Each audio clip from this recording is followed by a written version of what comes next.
বারুইপুরে নাবালিকা খুনে প্রত্যক্ষদর্শীর বয়ানে উঠে এলো ভয়াবহ অভিযোগ, চাঞ্চল্য ছড়ালো ঘটনায়। ঘাসফুল প্রতীক নিয়ে টানাপোড়েন নির্বাচন কমিশনের বৈঠকে মুখোমুখি দুই তৃণমূল। ফুটবল খেলা নিয়ে বিবাদের জেরে বারুইপুরে 17 বছরের কিশোর খুন, ঘটনায় আটক 3 জন। শীতলকুচিতে সিপিএম এর কর্মসূচিতে উত্তেজনা, মীনাক্ষীর গাড়ি লক্ষ্য করে ডিম ছোড়ার অভিযোগ। পুলিশ আগে খুঁজলে মেয়েটা বাঁচতে পারত। বারুইপুর কাণ্ডে মায়ের আর্তনাদে বাড়ছে ক্ষোভ। বারুইপুরে পৌঁছে কাকলির দাবি মুখ্যমন্ত্রী পাঠিয়েছেন, সঙ্গে ছিলেন ঋতব্রত। ডিম কাণ্ডে মহুয়ার আর্জি খারিজ, তবে সুজিতের দ্রুত শুনানির আবেদন মঞ্জুর করল হাইকোর্ট। রাজ্যসভার 3 আসন ঘিরে বাড়ছে জল্পনা, তৃণমূলের অন্তর্দ্বন্দ্বে উত্তপ্ত বাংলার রাজনৈতিক সমীকরণ। এবার আসছে বিস্তারিত সংবাদে। দক্ষিণ 24 পরগনার বারুইপুরে 11 বছরের নাবালিকাকে অপহরণের পর ধর্ষণ ও খুনের ঘটনায় এবার সামনে এলো এক হাড়হিম করা তথ্য। গত রবিবার সকালে বাড়ি থেকে প্রায় 1.5 কিলোমিটার দূরে একটি গ্রামের পুকুর থেকে ওই নিষ্পাপ শিশুটির বস্তাবন্দি ও ক্ষতবিক্ষত দেহ উদ্ধার করা হয়েছিল। ময়নাতদন্ত চূড়ান্ত ক্ষোভের পরিবেশ তৈরি করে। তিনি জানান, শিশুটির দেহের অবস্থা অত্যন্ত মর্মান্তিক ছিল এবং সেই প্রত্যক্ষদর্শীর এই বক্তব্য প্রকাশ্যে আসার পরেই বারুইপুর এলাকায় নতুন করে ক্ষোভ ও উত্তেজনা ছড়িয়ে পড়েছে। স্থানীয় বাসিন্দারা দ্রুত তদন্ত শেষ করে দোষীদের কঠোর শাস্তির দাবিও তুলেছেন। ঘটনার গুরুত্ব বিবেচনা করে তদন্তে গতি এনেছে পুলিশ। সিসিটিভি ফুটেজ, স্থানীয়দের বয়ান এবং অন্যান্য তথ্য প্রমাণের ভিত্তিতে ইতিমধ্যেই মূল অভিযুক্ত আনন্দ সর্দার সহ 3 জনকে গ্রেপ্তার করা হয়েছে। পুলিশ সূত্রে জানা গিয়েছে, ধৃতদের মধ্যে একজন নিহত নাবালিকার পরিবারের ব্যবসার সঙ্গে যুক্ত ছিলেন। এছাড়াও এই ঘটনার সঙ্গে অন্য কারোর যোগ রয়েছে কিনা তা খতিয়ে দেখতে আরো কয়েকজনকে জিজ্ঞাসাবাদ করা হচ্ছে। তদন্তকারীরা ফরেন্সিক রিপোর্ট সহ সমস্ত তথ্য বিশ্লেষণ করে ঘটনার পূর্ণ সত্য সামনে আনার চেষ্টা চালিয়ে যাচ্ছেন। ঘটনার পর নিহত বালিকার পরিবারের পাশে দাঁড়ানোর বার্তা দিয়েছেন মুখ্যমন্ত্রী শুভেন্দু অধিকারী। তিনি ইতিমধ্যেই পরিবারের সদস্যদের সঙ্গে ফোনে কথা বলে সমবেদনা জানিয়েছেন এবং তদন্তে কোন রকম গাফিলতি বরদাস্ত করা হবে না বলেই আশ্বাস দিয়েছেন। মুখ্যমন্ত্রীর বক্তব্য, এই ঘটনায় দোষীদের বিরুদ্ধে কঠোরতম আইনি পদক্ষেপ নেওয়ার জন্য সরকার সব ধরনের ব্যবস্থা করবে এবং দ্রুত বিচার নিশ্চিত করার চেষ্টা চালানো হবে। পাশাপাশি তিনি বারুইপুরে গিয়ে শোক সন্তপ্ত পরিবারের সঙ্গে দেখা করার সিদ্ধান্ত নিয়েছেন। প্রশাসনকে নির্দেশ দেওয়া হয়েছে তদন্ত দ্রুত শেষ করে সমস্ত তথ্য আদালতের সামনে উপস্থাপন করতে, যাতে অপরাধীদের বিরুদ্ধে আইন অনুযায়ী প্রয়োজনীয় ব্যবস্থা নেওয়া সম্ভব হয়। মুখ্যমন্ত্রীর সফরের আগে মঙ্গলবার সকালে নিহত নাবালিকার বাড়িতে যান রাজ্যের মন্ত্রী অগ্নিমিত্রা পল এবং বিজেপি নেত্রী লকেট চট্টোপাধ্যায়। তারা পরিবারের সদস্যদের সঙ্গে দীর্ঘক্ষণ কথা বলে সমবেদনা জানান এবং এই কঠিন সময়ে পাশে থাকার আশ্বাসও দেন। পাশাপাশি ঘটনার দ্রুত ও নিরপেক্ষ তদন্তের দাবি জানিয়ে দোষীদের বিরুদ্ধে কঠোর আইনি ব্যবস্থা নেওয়ার প্রয়োজনীয়তার কথাও তুলে ধরেন। তাদের সফরকে কেন্দ্র করে এলাকাতেও নিরাপত্তা ব্যবস্থা জোরদার করা হয়। তৃণমূল কংগ্রেসের নেতৃত্ব, দলীয় প্রতীক এবং সাংগঠনিক নিয়ন্ত্রণ নিয়ে তৈরি হওয়া বিরোধ এখন জাতীয় নির্বাচন কমিশনের পর্যায়ে পৌঁছেছে। কমিশনের নির্দেশ অনুযায়ী সোমবার বিকেল 5টার মধ্যে উভয় পক্ষকে প্রয়োজনীয় নথি ও নিজেদের অবস্থান জমা দিতে বলা হয়েছে। এরপর দিল্লিতে কমিশনের সামনে দুই শিবিরই তাদের দাবি তুলে ধরবে। এই শুনানিকে ঘিরে রাজনৈতিক মহলে জল্পনা তুঙ্গে, কারণ দলের নাম ও প্রতীকের ভবিষ্যৎ নিয়ে কমিশনের সিদ্ধান্তের দিকেই এখন সবার নজর। শুনানির আগে দুই পক্ষের মধ্যে রাজনৈতিক বাকযুদ্ধ তীব্র হয়েছে। একদিকে মমতা বন্দ্যোপাধ্যায় দাবি করেছেন, প্রতীক নিয়ে চূড়ান্ত সিদ্ধান্ত যাই হোক না কেন মানুষের সমর্থনই সবচেয়ে বড় শক্তি। অন্যদিকে ঋতব্রত বন্দ্যোপাধ্যায় শিবিরের বক্তব্য, দলের প্রকৃত সাংগঠনিক সংখ্যাগরিষ্ঠতার ভিত্তিতেই সিদ্ধান্ত হওয়া উচিত এবং সেই বিষয়ে নির্বাচন কমিশনই শেষ কথা বলবে। কমিশনের সামনে নিজেদের অবস্থান তুলে ধরতে কালীঘাট শিবিরের প্রতিনিধিরা ইতিমধ্যেই দিল্লিতে পৌঁছেছেন। অন্যদিকে ঋতব্রত শিবিরও নির্ধারিত সময়ের মধ্যে প্রয়োজনীয় নথি জমা দেওয়ার কথা জানিয়েছেন। উভয় পক্ষই নিজেদের দাবির পক্ষে সাংগঠনিক কাঠামো, সদস্য সংখ্যা এবং বিভিন্ন নথি কমিশনের সামনে উপস্থাপন করবে বলেই জানা গেছে। এই পরিস্থিতিতে রাজনৈতিক মহলের সবচেয়ে বড় প্রশ্ন, তৃণমূল কংগ্রেসের নাম ও ঘাসফুল প্রতীকের স্বীকৃতি শেষ পর্যন্ত কোন শিবিরের হাতে থাকবে। তবে এই বিষয়ে চূড়ান্ত সিদ্ধান্ত সম্পূর্ণভাবে জাতীয় নির্বাচন কমিশনের উপর নির্ভর করছে। কমিশনের রায় না আসা পর্যন্ত জল্পনা ও রাজনৈতিক চাপানোতর যে আরো বাড়বে তা এক প্রকার নিশ্চিত। বারুইপুরে উত্তেজনা অব্যাহত। 12 বছরের নাবালিকার মৃত্যুকে ঘিরে ক্ষোভ এখনো প্রশমিত হয়নি। এরই মধ্যে দক্ষিণ 24 পরগনার বারুইপুরে আরও একটি খুনের ঘটনায় নতুন করে চাঞ্চল্য ছড়িয়েছে। ফুটবল ম্যাচকে কেন্দ্র করে বচসার জেরে 17 বছরের কিশোর প্রসেনজিৎ বিশ্বাসকে ছুরি মেরে খুনের অভিযোগ উঠেছে। ঘটনায় 3 জনকে আটক করেছে পুলিশ। স্থানীয়দের দাবি, ম্যাচে জয়ের পর প্রতিপক্ষের কয়েকজনের সঙ্গে বিবাদের জেরে এই হামলার ঘটনাটি ঘটে। ঘটনার প্রতিবাদে উত্তেজিত বাসিন্দারা পুলিশ ক্যাম্পে বিক্ষোভ ও ভাঙচুর চালান। অন্যদিকে যে পুকুর থেকে রবিবার 12 বছরের নাবালিকার দেহ উদ্ধার হয়েছিল, সোমবার একই পুকুর থেকে উদ্ধার হয় আরও এক ব্যক্তির মৃতদেহ। পরে তার পরিচয় কৃষ্ণকান্ত হালদার বলেই নিশ্চিত হয়। পুলিশ জানিয়েছে তিনি গত শুক্রবার থেকেই নিখোঁজ ছিলেন। তল্লাশি অভিযানের সময় তার দেহ উদ্ধার হয়। এই মৃত্যুর সঙ্গে আগের ঘটনার কোনো যোগ রয়েছে কিনা তা খতিয়ে দেখা হচ্ছে। এদিকে নাবালিকার মৃত্যুর ঘটনায় তদন্ত আরও জোরদার করেছে পুলিশ। ভারতীয় ন্যায় সংহিতার খুন ও ধর্ষণের ধারায় মামলা রুজু হয়েছে। এখনো পর্যন্ত 3 জনকে গ্রেপ্তার করা হয়েছে। আদালতের নির্দেশে ধৃতদের পুলিশি হেফাজতে রেখে জিজ্ঞাসাবাদ চলছে। তদন্তকারীদের আশা, জিজ্ঞাসাবাদের ঘটনার আরও গুরুত্বপূর্ণ তথ্য সামনে আসতে পারে। এবার পর একাধিক ঘটনায় বারুইপুরে উদ্বেগ ও আতঙ্কের পরিবেশ তৈরি হয়েছে। পরিস্থিতি স্বাভাবিক রাখতে এলাকায় অতিরিক্ত পুলিশ মোতায়েন করা হয়েছে এবং তদন্তের প্রতিটি দিক খতিয়ে দেখা হচ্ছে।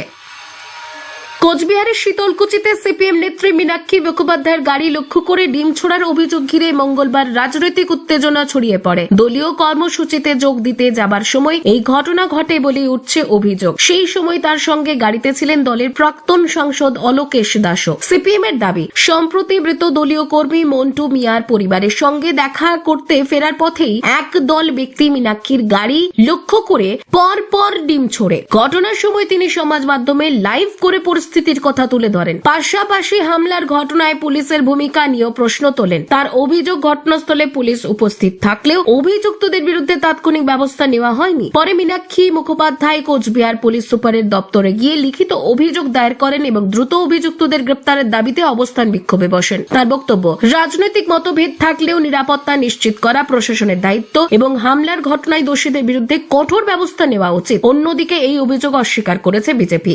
দলের কোচবিহার জেলা নেতৃত্বের দাবি, ঘটনার সঙ্গে বিজেপির কোনো কর্মীর যোগ নেই। তাদের মতে, যদি কেউ ডিম ছুড়ে থাকে তা ব্যক্তিগত ক্ষোভের বহিঃপ্রকাশ হতে পারে, কিন্তু এর দায় রাজনৈতিক দলের উপর চাপানো ঠিক নয়। ঘটনাকে কেন্দ্র করে এলাকায় রাজনৈতিক চাপানোতর আরো বাড়ছে। অভিযোগের সত্যতা যাচাই করতে পুলিশ তদন্ত শুরু করেছে। প্রশাসনের তরফে এখনো পর্যন্ত আনুষ্ঠানিকভাবে কাউকে গ্রেপ্তারের খবর জানানো হয়নি। বারুইপুরে নিহত 11 বছরের নাবালিকার মায়ের অভিযোগ, শনিবার রাতে নিখোঁজ ডায়েরি করা হলেও পুলিশ যদি সঙ্গে সঙ্গে সিসিটিভি ফুটেজ দেখে তল্লাশি শুরু করত, তাহলে হয়তো তার মেয়েকে জীবিত উদ্ধার করা সম্ভব হতো। কান্না জড়িত কণ্ঠে তিনি পুলিশের গাফিলতির অভিযোগ তুলে দোষীদের পাশাপাশি দায়িত্বে অবহেলারও বিচার দাবি করেন। শনিবার অপহৃত হওয়ার পর ওই নাবালিকাকে ধর্ষণ ও খুন করা হয় এবং রবিবার সকালে গ্রামের একটি পুকুর থেকে তার নিথর দেহ উদ্ধার করা হয়। এই নৃশংস ঘটনার পর সোমবারও ক্ষোভে উত্তেজনায় ফুঁসছে গোটা বারুইপুর। ইতিমধ্যেই এক অভিযুক্তকে আশ্রয় দেওয়ার অভিযোগে গণপিটুনিতে এক যুবকের মৃত্যু হয়েছে। ভাঙচুর করা হয়েছে এক বিজেপি নেতার বাড়িও। পরিস্থিতি নিয়ন্ত্রণে এলাকায় মোতায়েন করা হয়েছে বিশাল পুলিশ বাহিনী। নিহত নাবালিকার পরিবার দোষীদের ফাঁসির দাবিও জানিয়েছে। দাদুর অভিযোগ, স্থানীয়রা নাবালিকাকে ধৃত অভিযুক্ত আনন্দ সর্দারের সঙ্গে যেতে দেখেছিলেন এবং সিসিটিভি ফুটেজও সন্দেহভাজনদের শনাক্ত করা গিয়েছিল। পরিবারের দাবি, এসব তথ্য থাকা সত্ত্বেও পুলিশ দ্রুত ব্যবস্থাই নেয়নি। নিহত নাবালিকার দাদুর অভিযোগ, নিখোঁজের তথ্য পাওয়ার পরও পুলিশ দ্রুত ব্যবস্থা নেয়নি। তার দাবি, শুধু বার্তা পাঠিয়ে দায় সেরেছে পুলিশ, ঘটনাস্থলে পর্যাপ্ত বাহিনী পাঠানো হয়নি। পরিবার দোষীদের ফাঁসির পাশাপাশি দায়িত্বে গাফিলতির অভিযোগে সংশ্লিষ্ট পুলিশ কর্মীদের বিরুদ্ধেও কঠোর ব্যবস্থা চেয়েছে। ঘটনার পর আইন শৃঙ্খলা বজায় রাখতে বারুইপুর, সোনারপুর ও নরেন্দ্রপুরের বিস্তীর্ণ এলাকায় 144 ধারা জারি করা হয়েছে। তবে তা সত্ত্বেও বারুইপুর বাজারে বহু মানুষ জড়ো হয়ে দোষীদের দ্রুত শাস্তি, অভিযুক্ত পুলিশ কর্মীদের সাসপেনশনের দাবিতে বিক্ষোভ দেখান। পরিবারের এক প্রতিবেশীর অভিযোগ, সারা রাত স্থানীয়রা নাবালিকাকে খুঁজলেও পুলিশের পক্ষ থেকে মাত্র একজন কর্মী তল্লাশিতে অংশ নেন। রবিবার সকালে পুকুর থেকে দেহ উদ্ধারের পরই এলাকায় বড় পুলিশ বাহিনী পৌঁছয়। এদিকে সিসিটিভি ফুটেজের সূত্র ধরে জনরোষের জেরে ইন্দ্রজিৎ মণ্ডল নামে এক অটো চালককে গণপিটুনিতে হত্যা করা হয়। স্থানীয়দের একাংশের অভিযোগ, তিনি মূল অভিযুক্তকে সাহায্য করেছিলেন। তবে ইন্দ্রজিতের পরিবারের দাবি, তিনি নির্দোষ ছিলেন এবং কোনো তদন্ত বা প্রমাণ ছাড়াই তাকে পিটিয়ে হত্যা করা হয়েছে।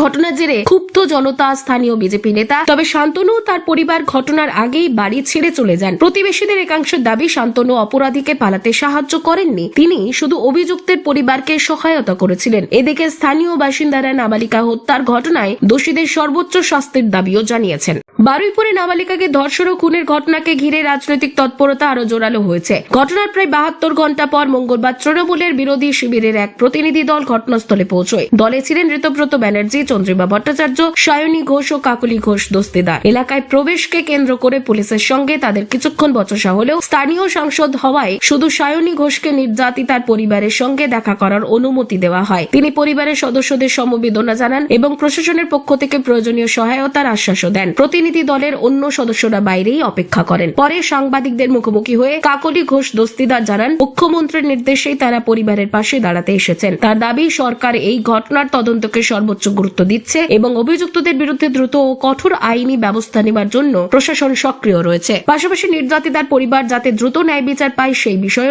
সরকার নজর রাখছে বলেই জানান তিনি। এদিকে এদিন বারুইপুরে যান ভাঙ্গুড়ের বিধায়ক তথা আইএসএফ নেতা নওশাদ সিদ্দিকীও। তিনি পুলিশের ভূমিকা নিয়ে প্রশ্ন তোলেন এবং ঘটনার নিরপেক্ষ তদন্তের দাবি তোলেন। পুলিশ জানিয়েছে, এই ঘটনায় ইতিমধ্যেই 3 অভিযুক্তকে গ্রেপ্তার করা হয়েছে এবং তদন্ত দ্রুতই এগোচ্ছে। ঘটনাকে কেন্দ্র করে রাজ্য জুড়ে রাজনৈতিক প্রতিক্রিয়া অব্যাহত রয়েছে। প্রশাসনের দাবি, আইন মেনে দোষীদের বিরুদ্ধে কঠোর ব্যবস্থা নেওয়া হবে এবং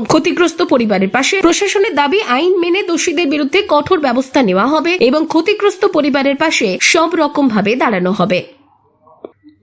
কলকাতা হাইকোর্টে একই দিনে মহুয়া মৈত্র, সুজিত বসু এবং অতীন ঘোষের মামলার দ্রুত শুনানির আবেদন ওঠে। তবে 3টি মামলার ক্ষেত্রে আদালতের সিদ্ধান্ত এক হয়নি। মহুয়া মৈত্র জরুরি শুনানির আবেদন খারিজ হলেও সুজিত বসুর মামলা দ্রুত শুনানির অনুমতি মিলেছে। অন্যদিকে অতীন ঘোষের মামলার শুনানি বৃহস্পতিবার হওয়ার সম্ভাবনা রয়েছে। মহুয়া মৈত্র সম্প্রতি তার ওপর হামলার অভিযোগ তুলে আদালতের দ্বারস্থ হন। অভিযোগ, নদিয়ার একটি দলীয় কর্মসূচিতে তাকে লক্ষ্য করে ডিম ও অন্যান্য বস্তু ছোড়া হয় এবং পুলিশ যথাযথ ব্যবস্থা নেয়নি। এই ঘটনায় আইনি সুরক্ষা চেয়ে তিনি মামলা করেন। মঙ্গলবার তার আইনজীবী দ্রুত শুনানির আবেদন জানালেও বিচারপতি জানান, নির্ধারিত প্রক্রিয়া মেনেই মামলার শুনানি হবে, ফলে জরুরি শুনানির আবেদন গ্রহণ করা হয়নি। অন্যদিকে ইডির হাতে গ্রেপ্তার হওয়া প্রাক্তন মন্ত্রী সুজিত বসুর জামিনের আবেদন দ্রুত শোনার আর্জি মঞ্জুর করেছে আদালত। তার আইনজীবীর আবেদনের ভিত্তিতে মঙ্গলবার দুপুরেই মামলার শুনানির সময় নির্ধারণ করা হয়েছে। এছাড়া জমি দুর্নীতি কাণ্ডে আগাম জামিন চেয়ে আবেদন করেছেন প্রাক্তন ডেপুটি মেয়র অতীন ঘোষ। তার পক্ষ থেকেও দ্রুত শুনানির আবেদন করা হলেও আদালত জানায়, সাধারণ মানুষের বহু মামলা এখনো অপেক্ষায় রয়েছে। সেই কারণে তার মামলার সম্ভাব্য শুনানির দিন বৃহস্পতিবার নির্ধারিত হতে পারে।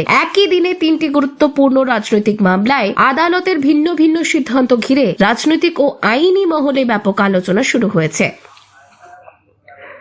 পশ্চিমবঙ্গে আগামী 24শে জুলাই অনুষ্ঠিত হতে চলা 3টি রাজ্যসভা আসনের উপনির্বাচন ঘিরে রাজনৈতিক উত্তেজনা তুঙ্গে। বিধানসভার বর্তমান সংখ্যার সমীকরণ এবং তৃণমূল কংগ্রেসের অভ্যন্তরীণ বিভাজনের জেরে এই নির্বাচনে বিজেপি তুলনামূলকভাবে সুবিধাজনক অবস্থানে রয়েছে বলেই রাজনৈতিক মহলে আলোচনা শুরু হয়েছে। এই উপনির্বাচনের প্রয়োজন হয়েছে 3 রাজ্যসভা সদস্যের পদত্যাগের পর। বিধানসভার বর্তমান অঙ্ক অনুযায়ী বিজেপির হাতে সংখ্যাগরিষ্ঠ বিধায়ক থাকায় দলটি একাধিক প্রার্থীকে জেতানোর মতো অবস্থানে রয়েছে। অন্যদিকে তৃণমূলের 2 শিবিরে বিভক্ত বিরোধী ভোটের সমীকরণকে জটিল করে তুলেছে। দলের নেতৃত্ব ও সাংগঠনিক নিয়ন্ত্রণ নিয়ে চলা বিরোধের জেরে একাংশ ঋতব্রত বন্দ্যোপাধ্যায়ের পাশে থাকলেও অন্য অংশ মমতা বন্দ্যোপাধ্যায়ের নেতৃত্বে অনড় রয়েছে। এই বিভক্তির প্রভাব রাজ্যসভা ভোটেও পড়তে পারে বলেই মনে করছেন রাজনৈতিক বিশ্লেষকেরা। যদিও তৃণমূলের উভয় শিবিরই নিজেদের অবস্থানকে শক্তিশালী বলেই দাবি করছে। এদিকে দলীয় নাম ও প্রতীক নিয়ে নির্বাচন কমিশনেও আইনি প্রক্রিয়া চলছে, যা পরিস্থিতিকে আরো তাৎপর্যপূর্ণ করে তুলেছে। বিরোধী শিবিরের মধ্যে কোনো সমঝোতা না হলে বিজেপির সুবিধা আরো বাড়তে পারে বলেই রাজনৈতিক মহলের একাংশের মত। তবে মনোনয়ন প্রক্রিয়া এখনো শেষ না হওয়ায় শেষ মুহূর্তে সমীকরণ বদলের সম্ভাবনাও উড়িয়ে দেওয়া হচ্ছে না। ফলে 24শে জুলাইয়ের রাজ্যসভা উপনির্বাচন শুধু 3টি আসনের লড়াই নয়, বরং রাজ্যের বর্তমান রাজনৈতিক পরিস্থিতিরও একটি গুরুত্বপূর্ণ পরীক্ষা হিসেবেই দেখা হচ্ছে। সংবাদ এখন এ পর্যন্তই। পরবর্তী আপডেটের জন্য সঙ্গে থাকুন, দেখতে থাকুন।